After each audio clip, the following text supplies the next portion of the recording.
y formando el árbol bronquial, ¿no? En la etapa pseudoglandular, hasta la semana 16, donde ya se van a formar músculo, cartílago y los bronquiolos terminales, ¿no? En la etapa canalicular, hasta la semana 26, ya se forman los bronquiolos respiratorios, es decir, se van formando capilares sanguíneos que se van acercando al epitelio, ¿no? Aparecen ya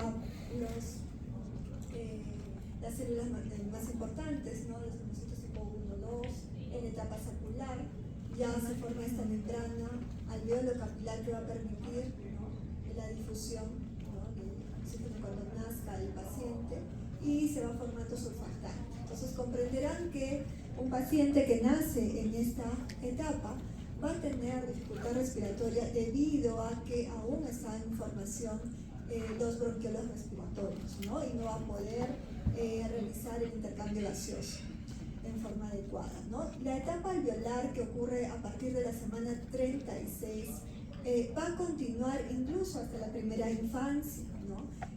Donde los alvéolos van a terminar su maduración y sobre todo va a empezar la expansión con mayor cantidad de ramificaciones y de células. ¿Por qué ocurre hasta la primera infancia? Porque en esta etapa se van a formar también muchos canales entre alvéolos y entre bronquiolos terminales, ¿no?, como vamos a ver después. Es importante también recordar la anatomía porque nos va a ayudar a localizar algunas lesiones en el tórax, ¿no?, o a tener algunas referencias anatómicas al momento de hacer algunos procedimientos, ¿no? Por ejemplo, vamos a ver que la mamila, los pezones van a estar a nivel de la cuarta costilla, el cuarto espacio intercostal, ¿no? En la parte posterior vamos a poder ubicar las bases pulmonares, ¿no?, o la cisura, por ejemplo, longitudinal a partir de la de T4, por ejemplo, ¿no?, y el diafragma a partir de 10, ¿no?, que durante la expiración puede descender hasta T12, ¿no? De la misma forma, vamos a ver que la vía aérea va a empezar en la nariz. Por eso es importante que cuando examinemos al paciente, a un paciente que tiene síntomas respiratorios, empecemos el examen desde el inicio, nariz, orofaringe, y de ahí nos vamos recién a tórax, ¿no? Teniendo en cuenta también que la vía aérea superior va a estar por encima de la glotis y la vía aérea inferior por debajo. Ahora, la ramificación también del árbol bronquial es importante que ustedes lo conozcan. La carina va a estar generalmente en el infante o en el niño pequeño, más o menos a nivel de T3, ¿no? En la medida que va creciendo, pues va descendiendo, va creciendo también el tórax, va a descender hasta T5 aproximadamente, ¿no? Las líneas anatómicas también son importantes para localizar, para tener referencias, localizar lesiones o para hacer procedimientos, ¿no? Tenemos la línea medioclavicular, ¿no?, y la línea external, y en la parte posterior las líneas vertebrales y las espinales. En la parte lateral vamos a tomar como referencia la axila y tenemos las líneas axilares anteriores, posteriores y medioaxilar. La forma del tórax también va a ser diferente en un niño pequeño, ¿no? El diámetro antero-posterior y el transversal van a ser muy similares en el niño pequeño, tomando una forma de tórax redonda que a medida que va creciendo, pues el tórax se va aplanando. En el prematuro, por ejemplo, vamos a tener un tórax muy elástico y, como hemos visto, según su desarrollo embrionario, aún no puede respirar por sí solo, no ha formado aún todas sus células y su membrana alveolo-capilar, así que va a tener un patrón restrictivo, va a ser un tórax que se colapsa cada vez que hace una inspiración, ¿no? El diámetro también de la vía aérea, comparado con la del adulto, van a ver cómo es mucho más pequeño, ¿no? De tal forma que puede ser obstruido por cualquier cuerpo extraño. Por eso es importante, cuando veamos pacientes en consulta, para un chequeo de niño sano, por ejemplo, no solamente respondamos las preguntas de los padres sobre cómo debe alimentarse el niño, sino también qué es lo que no debe comer, ¿no? El niño pequeño que todavía no tiene formados sus molares, por ejemplo, no está capacitado para masticar, pues no debe consumir algunos alimentos duros, granos, por ejemplo, semillas, ¿no? Que es con lo que generalmente se aspiran, ¿no? Y van a fácilmente obstruir la vía aérea, ¿no? Que llega a ser tan pequeña como de 3 milímetros. Entonces, es importante educar también a los padres. Como les decía, ¿no? En la primera infancia va a terminar todavía el desarrollo de estos canales, se van a formar canales de Lambert, los poros de Kohn, que van a permitir la comunicación entre alvéolos y bronquiolos, ¿no? Y una adecuada ventilación. Entonces, el niño pequeño no tiene una cantidad suficiente de estos alvéolos de estos canales, por lo tanto, tiende a formar atelectasias con más frecuencia. Cuando estemos frente a un paciente, lo más importante, aparte del examen físico, es hacer una correcta anamnesis. Y entonces es importante que dentro de los principales síntomas respiratorios nosotros podamos preguntar todas las características de cada síntoma, ¿no? En qué momento aparecen, ¿no? Cómo fue el inicio, cuánto tiempo duran, cómo ha evolucionado cada uno de los síntomas, el tipo de síntomas. Por ejemplo, en la tos vamos a ver que hay varios tipos. Tenemos una tos que produce vómito, ¿no? Hablamos de tos emetizante, tos perruna cuando es muy seca y cortita, la tos quintosa, ¿no? Que es bastante repetitiva, exigente, inclusive en el niño un poquito más grande puede ser tan exigente y repetitiva que le va a faltar la respiración, por eso hace una inspiración al final, ¿no? La tos bronquial, ¿no? Que es una tos con un sonido algo metálico.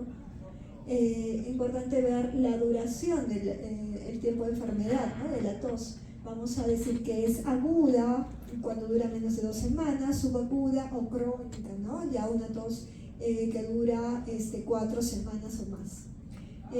Según las secreciones que produzca, ¿no? Tos seca, tos húmeda cuando hay movilización de secreciones, o tos productiva cuando el niño pueda expectorar la flema, ¿no? Generalmente el niño aprende a expectorar a partir de los 6 años, sin embargo hay niños que tienen ya una producción bastante excesiva de secreciones que van a ser capaces de expectorar antes de esa edad. Si el contenido proviene de una cavidad quística como un quisiliatídico, hablamos de vómica, ¿no?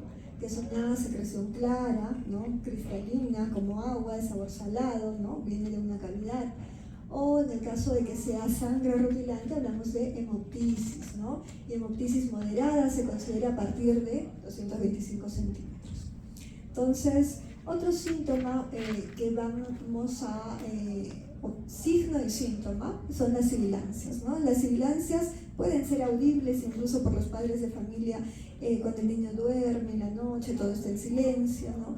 Y se pueden escuchar esos silbidos, lo va a referir la mamá. Y cuando nosotros auscultamos, vamos a escuchar estos silbidos, a veces como único ruido, ¿no? Que serían sibilancias monofónicas, que son más frecuentes en el niño grande, en el adolescente, en el adulto, ¿no? Pero en el niño pequeño, que generalmente por el tamaño, el calibre de su vía aérea, que es tan pequeñita, acumula muchas secreciones. Entonces las sibilancias van a estar acompañadas también de roncantes o de subcrépitos, y vamos a escuchar un concierto de ruidos y al final de todo ese ruido un silbido, ¿no? Entonces esas serían las sibilancias polifónicas. La dificultad respiratoria también es otro síntoma y signo importante. Si bien lo va a referir la mamá como agitación, que el niño no puede respirar, nosotros al evaluar al pequeño vamos a ver que hace uso de sus músculos respiratorios, ¿no? Como presentando tirajes a nivel subcostal, tirajes intercostales, supraesternales, ¿no? Es decir, va en ascenso, sobre todo cuando hablamos de patología a nivel inferior, ¿no? Como neumonías, por ejemplo, ¿no? Y ya en un grado más severo, el lactante sobre todo va a presentar cabeceo cuando hace uso de sus músculos del cuello, luego aleteo nasal en una forma más severa y finalmente va a ser una respiración sonora, emitiendo un quejido, ¿no? Esta es una fase ya final, con una dificultad respiratoria bastante severa, porque el niño ya no tiene suficiente cantidad de aire y va a hacer un cierre glótico, ¿no? Va a tratar de retener la mayor cantidad de aire, ¿no? Porque no puede hacer una ventilación adecuada. Entonces cierra la glotis y va a emitir un sonido como quejido, ¿no? Que es expiratorio, ¿no? Entonces ya en quejido es una fase previa al paro respiratorio, entonces es un signo de alarma. El dolor torácico también es frecuente en pediatría, sobre todo en adolescentes, ¿no? Se va a ver que el dolor puede ser de tipo visceral.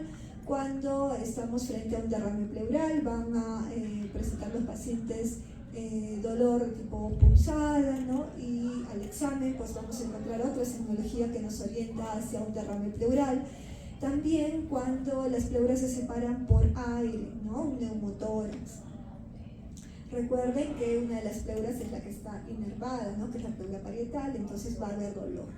También cuando hay patología traqueobronquial, ¿no? ¿Qué pasa? Esta zona también está inervada y el niño que tiene tos a repetición puede presentar dolor, ¿no? Retroesternal, ¿no? Que lo va a referir en la consulta. Entonces tenemos que asociar este síntoma, el dolor torácico, a los otros signos y síntomas que encontremos. Ahora, ¿cuándo va a ser somático? También cuando nosotros al examinar podamos tener un dolor objetivo, es decir, palpamos, por ejemplo, a nivel de las articulaciones y vamos a desencadenar dolor, ¿no? Puede ser por una osteocondritis, por ejemplo, o en el paciente que ha tenido algún accidente, alguna lesión, entonces vamos a encontrar, ¿no? Que de repente hay una fractura, algo que desencadene dolor. Es frecuente que el dolor torácico también lo refieren entonces pacientes que sufren de asma, ¿no? Que tienen una tos crónica, ¿no? Por patología traqueobronquial. Sin embargo, vamos a tener pacientes adolescentes, generalmente que presentan síndromes de ansiedad o ansioso depresivo, ¿no? Que van a referir dolor torácico que es desencadenado generalmente en reposo, después de algún evento estresante, y a veces se acompaña incluso de sensación de falta de aire, adormecimiento, ¿no? De las extremidades, de los dedos, ¿no? Entonces es importante que descartemos estas otras patologías con una buena anamnesis y si nos orientamos hacia esa parte psicológica, pues poder derivarlo oportunamente también. Otras patologías que no son de etiología respiratoria son las cardíacas, que también nos pueden dar dolor torácico, ¿no? Y hay que hacer el diagnóstico diferencial. En niños es muy raro que estemos frente a un paciente que tenga un infarto, por ejemplo, como lo podemos ver en adultos, pero sí las arritmias pueden ocasionarnos también dolor torácico, así que es importante, si descartamos patología respiratoria, que pueda ser examinado por un cardiólogo. Los antecedentes que vamos a preguntar en semiología van a depender también de la edad del paciente.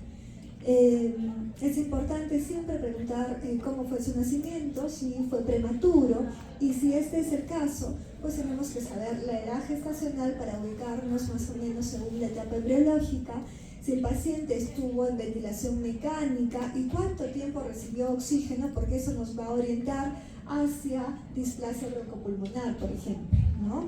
Si tuvo alguna otra complicación de tipo respiratorio o cardiológico, porque también nos va a dar complicaciones a futuro. Ya el recién nacido, al término, también es importante saber el peso de nacimiento. Aquellos niños que nacen con bajo peso van a tener una vía aérea pequeña que va a tender a colapsarse y a dar sibilancias cada vez que se resfríe sin ser el paciente alérgico o asmático, ¿no? Entonces es importante ese antecedente, el peso de nacimiento, si tuvo complicaciones durante el parto, ¿no? Si hubo aspiración de meconio. Muchos pacientes que han tenido este problema, pues si ha sido severo, pueden generar a la larga algunos problemas también cardiológicos, ¿no? Hipertensión pulmonar. Ya en la infancia son frecuentes las infecciones respiratorias, así que es importante preguntar qué tipo de infecciones, cuántos episodios han tenido, si alguno de estos se acompañaba de sibilancias o si ha recibido nebulizaciones en algún momento con mejoría de la tos, para orientarnos hacia un cuadro obstructivo bronquial, ¿no? Que puede ser, dependiendo de la edad del paciente, puede ser por hiperactividad, por asma. Eso es algo que vamos a estudiar en el camino, ¿no? Si ha tenido hospitalizaciones debido a síntomas respiratorios, ¿no? Y es importante indagar otros signos de alergia que se acompañen, como por ejemplo dermatitis atópica, rinitis alérgica.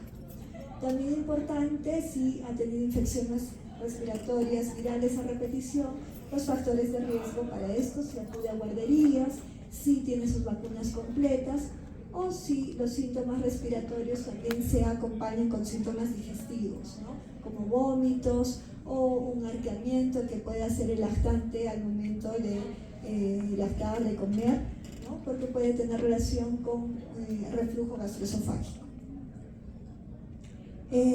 Tanto en la infancia como en la niñez también es importante preguntar sobre la presencia de ronquido, respiración bucal y congestión nasal, porque la patología de la vía aérea superior o inflamación a este nivel también nos puede dar un síntoma tan común como es la tos. Entonces hay que saber diferenciar.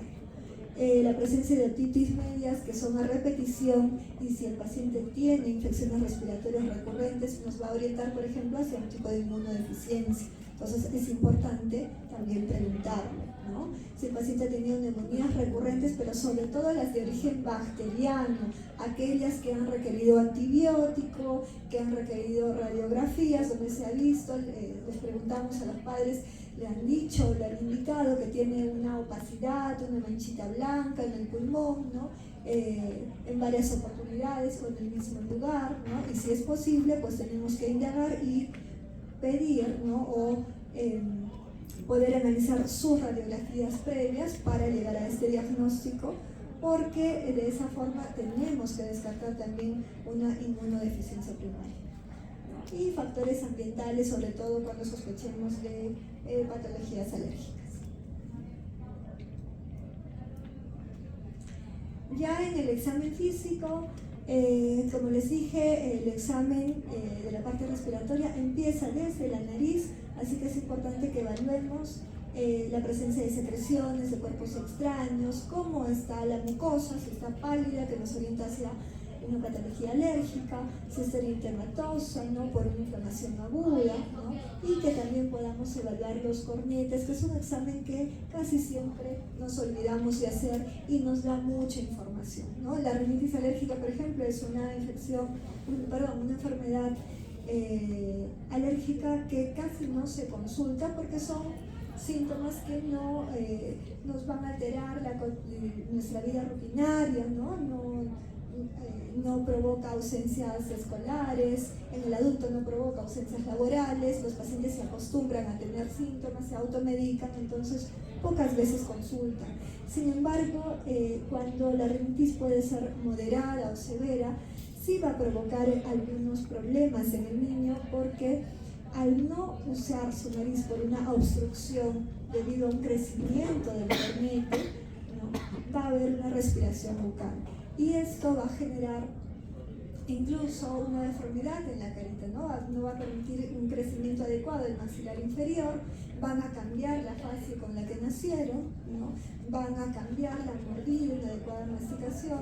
En el adulto incluso van a dar problemas o dolores, ¿no? Articulares en los maxilares. Entonces es importante, sí, diagnosticarla y que el niño pueda respirar por la nariz.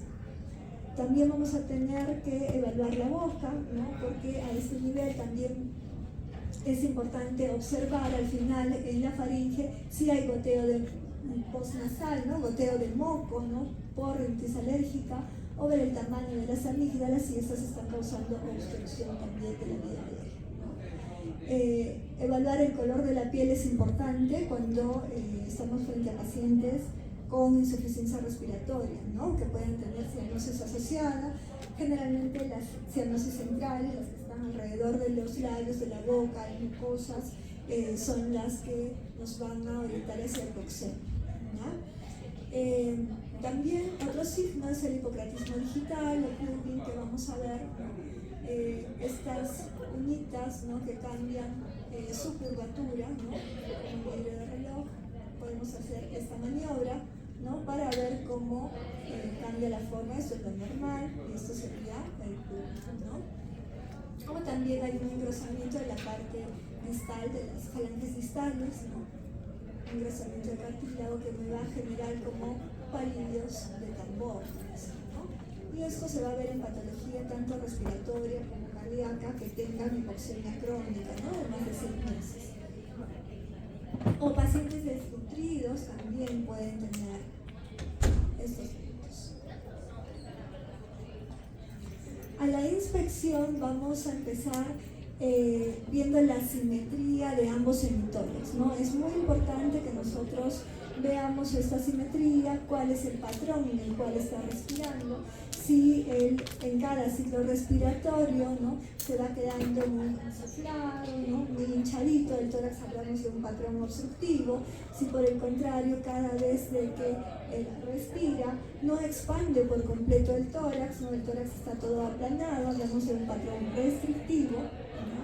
Además, si uno de los hemitórax, por ejemplo, no se expande muy bien, pues vamos a sospechar que ese lado o tiene una telectasia o de repente el otro lado está demasiado hinchado pero no se mueve mucho, puede estar ser un hemitórax ocupado por algo que lo expanda, como por ejemplo líquido o neumotórax, ¿no? Entonces ya complementamos el examen físico con la auscultación, con la palpación, con la percusión y vamos a orientarnos hacia cuál es la patología que está teniendo el paciente, ¿no?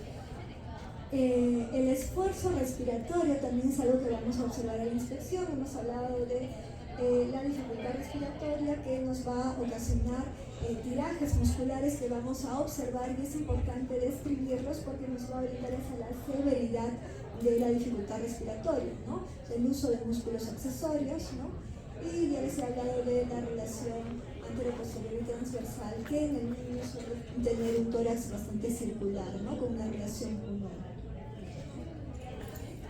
También la forma del tórax es importante que la evaluemos porque hay algunas patologías congénitas, ¿no? Como vemos acá, un puertum carinatum, un puertum excavatum, ¿no?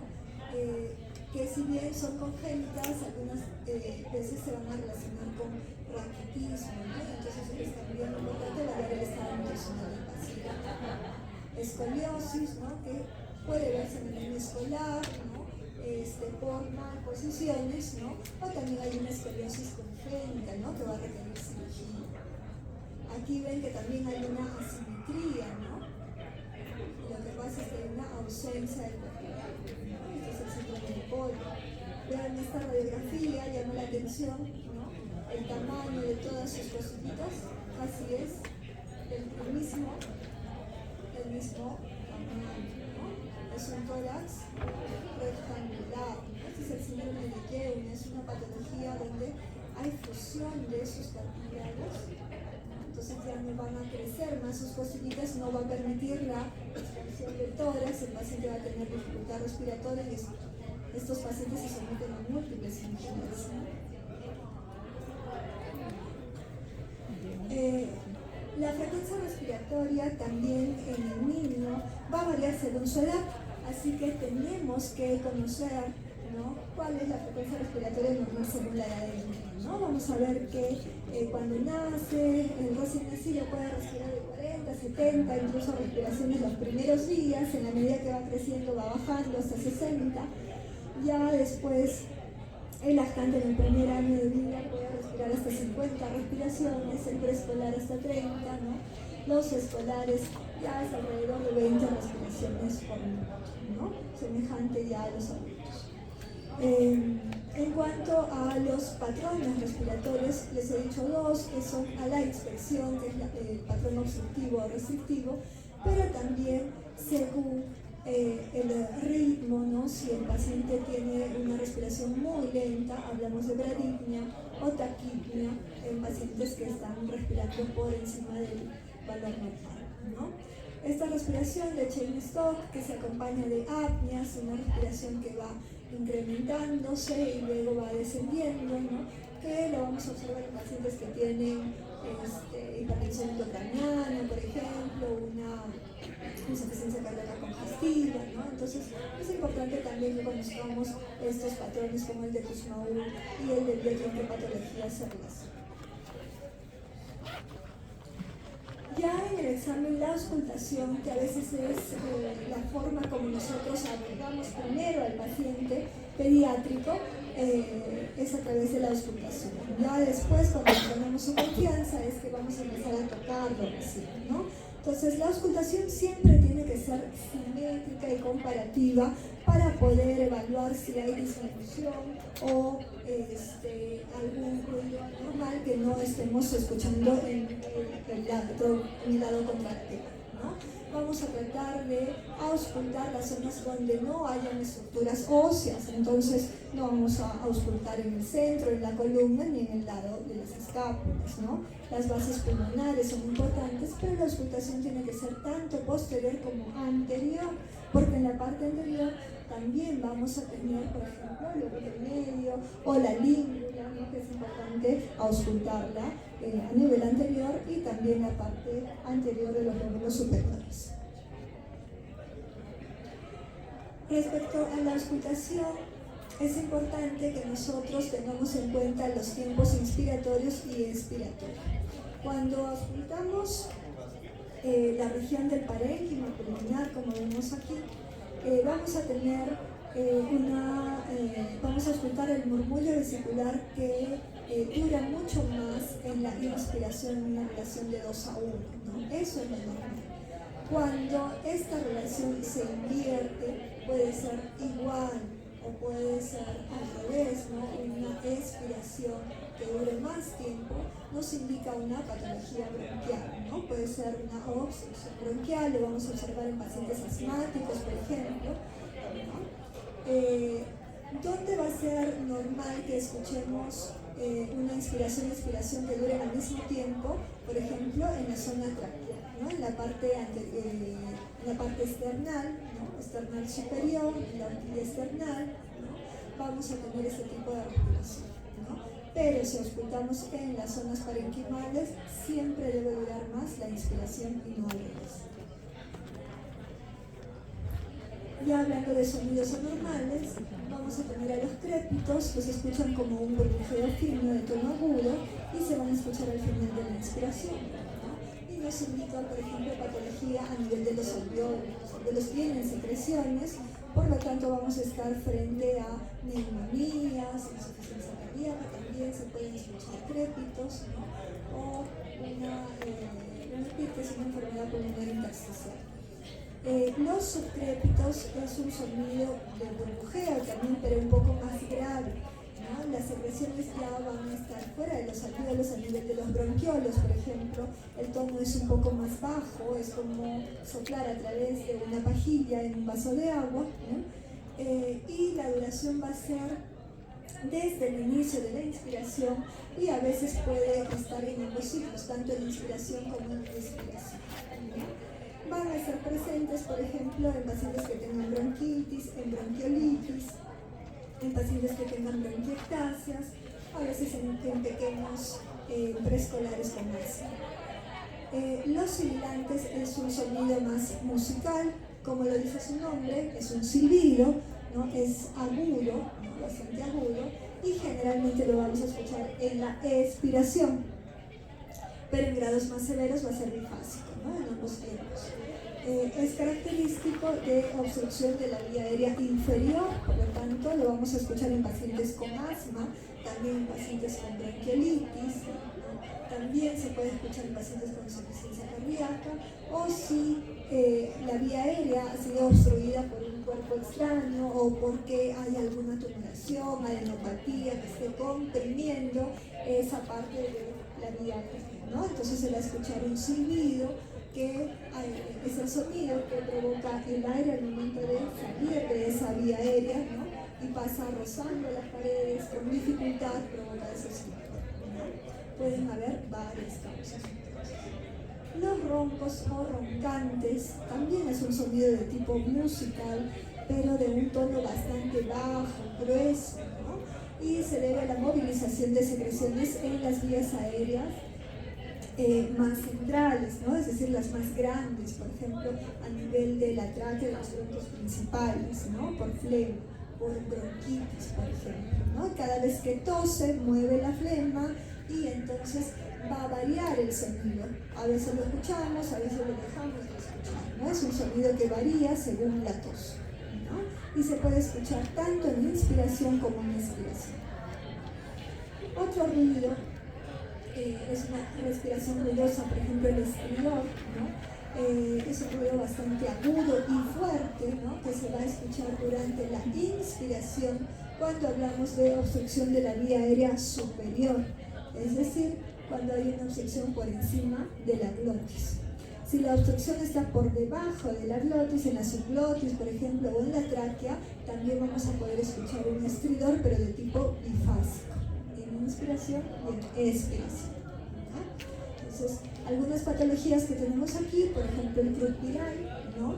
Que es frecuente en niños, ¿no? En preescolares, en menores de 2 años, la laringomalacia, ¿no? Que también es una patología congénita, donde va a tener el niño una respiración ruidosa, ¿no? O una estenosis subglótica que puede ser congénita o puede aparecer en niños que han tenido una intubación prolongada, ¿no? Ventilación mecánica.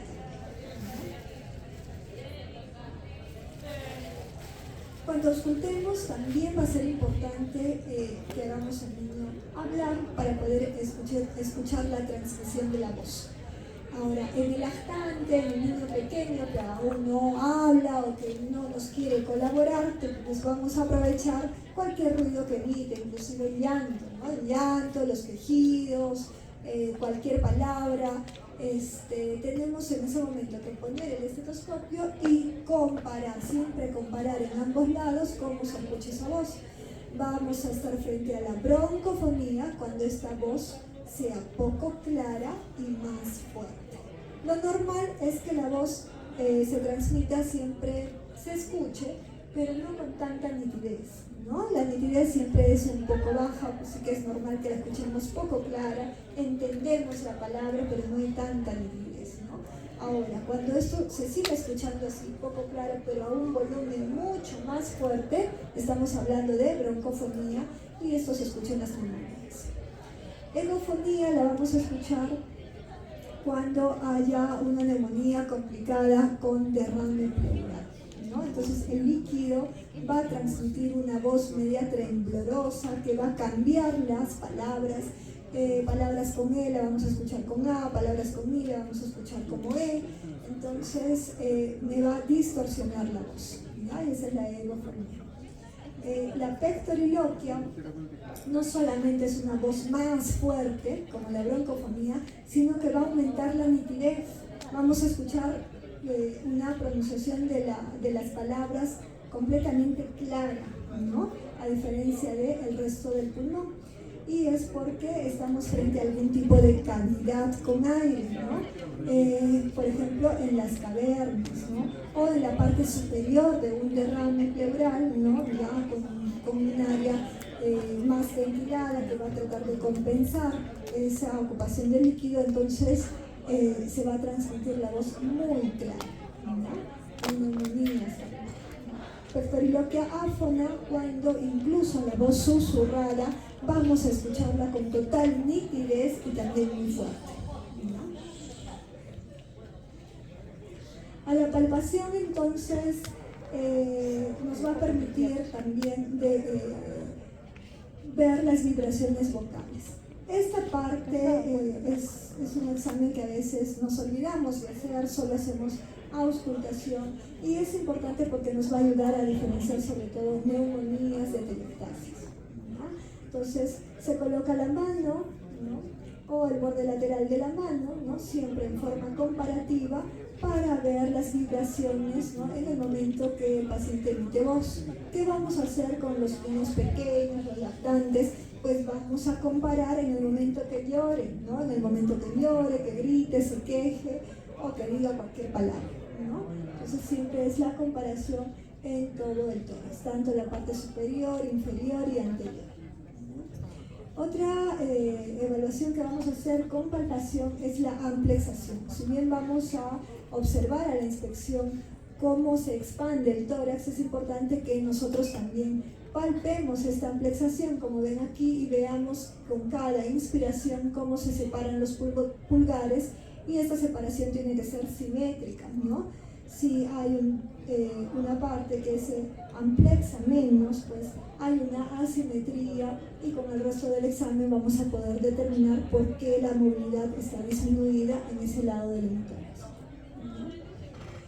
A la palpación también vamos a poder sentir si el tejido celular subcutáneo está inflamado o tiene enfisema, ¿no? Pacientes que tienen neumotórax, neumomediastino, pacientes asmáticos, ¿no? Con asma severo, pueden tener enfisemas subcutáneos, ¿no? Y vamos a sentir cómo se revientan burbujitas, ¿no? A nivel de el cuello, en la axila, en la parte lateral del tórax, ¿no? Que es generalmente donde se acumula el aire, ¿no? Algunas veces va a ser tan severo, ¿no? Que me va a desprender, ¿no? Separar toda la grasita, y vamos a ver cómo el paciente está hinchado, ¿no? Como si fuera un sapito todo hinchado, y se va a crepitar al momento de palpar, ¿no? Como burbujitas de aire. Entonces es importante también la evaluación. La tráquea no siempre es un examen que vayamos a hacer, es algo fastidioso, molesta el movilizar la tráquea, pero si en pacientes que tienen atelectasias, por ejemplo el lóbulo superior, vamos a ver que la tráquea puede estar desviada hacia el lado de la atelectasia, ¿no? Porque va a retraer el intestino, ¿no? Es importante palpar la tiroides, ¿no? A este nivel, ¿no? Que es la parte superior del tórax y el cuello, ¿no? Hay muchas patologías que derivan de esto, no siempre van a tener relación con la patología respiratoria, pero como estamos en el examen de tórax, siempre tenemos que tratar de visualizarlo, ¿no? Y finalmente, pues, palpar cada una de las costillas, ¿no? Para ver la parrilla costal, ver si desencadena dolor, ver si hay indemnidad de estas o algún tipo de fractura, ¿no? Sobre todo en la etapa neonatal o cuando hay algún antecedente de trauma. La percusión también nos va a permitir delimitar algunas lesiones, ¿no? Si ya hemos auscultado una zona donde no se siente un buen pasaje del murmullo vesicular, no está disminuido o está ausente, o de repente vemos que está abolido, ¿no? Entonces vamos a percutir para delimitar el tamaño de esa zona, porque a veces con el estetoscopio, que es algo grande, no podemos identificar muy bien si es pequeño, decimos en la base, en el tercio medio, en el tercio superior, pero con la percusión podemos delimitar mucho mejor la zona, ¿no? Para eso nos sirve. Por ejemplo, pacientes con derrame pleural, podemos percutir hasta dónde se siente la matidez y nos ayuda, por ejemplo, para hacer un procedimiento, para hacer toracocentesis, ¿no? Entonces, la percusión siempre va a ser simétrica, igual que la auscultación, ¿no? En forma comparativa para ver la sonoridad del tórax. Ya saben que si queremos palpar, percutir la zona del pulmón, pues vamos a evitar percutir las zonas óseas, ¿no? Porque estas van a ser siempre mates, ¿no? Entonces esa es la zona donde vamos a percutir. Generalmente los pulmones van a ser sonoros, ¿no? Ahora, cuando encontremos matidez, ¿no? Similar a cuando palpamos músculo, pues podemos estar frente, por ejemplo, a líquido, ¿no? Derrame pleural, por ejemplo, ¿no? Cuando esta matidez no sea tan grave, submate, por ejemplo, puede ser una zona con una neumonía grande, ¿no? Una neumonía lobar, por ejemplo, ¿no? Las neumonías que son muy pequeñas o las atelectasias segmentarias, por ejemplo, va a ser difícil que nosotros sintamos la diferencia en la percusión, ¿no? Porque son muy pequeñas. Neumonías grandes que ocupan todo un lóbulo, sí vamos a sentir una matidez en toda esa zona, ¿no? Generalmente cuando son basales, ¿no? Pacientes que tienen asma, que tienen bronquitis, vamos a tener también una mayor resonancia del pulmón, va a ser mucho más sonoro, ¿no? Pacientes con neumotórax, ¿no? Por ejemplo, la sonoridad va a ser tan grande que hablamos de timpanismo, ¿no? Como si estuviéramos percutiendo un tambor.